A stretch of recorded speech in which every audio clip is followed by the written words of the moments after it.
La bataille de Varsovie, qui se déroule, on le sait tous, à la mi-août 1920, n'est compréhensible que si on se pose une première question, pourquoi est-ce qu'il y a une bataille de Varsovie?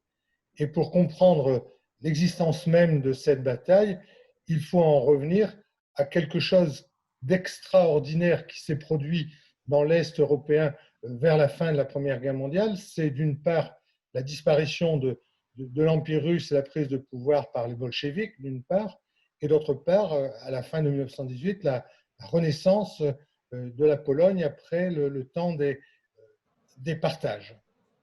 Ce double phénomène a une conséquence terrible pour cet espace géographique, c'est que d'un côté, un État-nation a décidé de renaître et de se reconstituer dans ses frontières, quelles frontières, et de l'autre côté, nous avons une révolution qui entend transcender le concept de frontières puisqu'elle entend propager la révolution à travers le monde entier.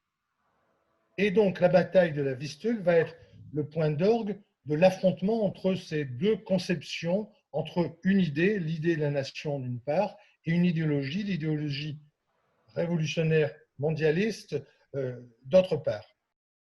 Chronologiquement, elle va se dérouler en deux étapes qui vont nous amener rapidement à la bataille de Varsovie.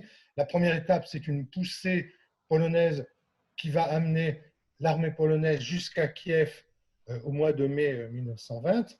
Puis, l'armée polonaise s'étant éloignée de ses bases, s'étant étirée, l'armée rouge étant, elle, resserrée, va passer à son tour à l'offensive et repousser l'armée polonaise à travers l'Ukraine, la Biélorussie, en direction de la Pologne historique et en direction de Varsovie. Donc, on est ici au mois de juillet 1920. Quelle est la situation à ce moment-là? Eh bien, les acteurs principaux côté Russie bolchevique, on peut en retenir deux. On signalera Trotsky, mais les deux principaux sont au nord le futur maréchal Tukhachevski d'une part, et au sud, avec la cavalerie rouge, Simeon Boudienny, qui marche de façon convergente vers Varsovie.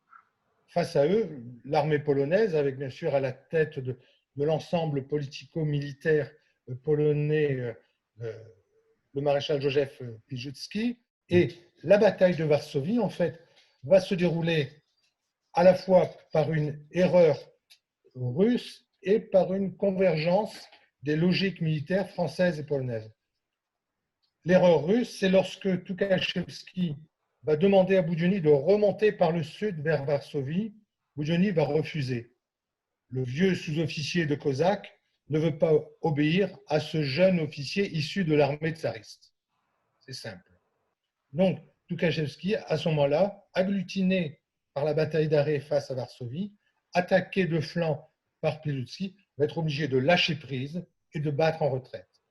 Et cette victoire, qui commence donc par la retraite de l'armée de Tukhachevski, va entraîner, comme par un jeu de domino, la retraite de toutes les forces de l'armée rouge qui étaient entrées en Pologne.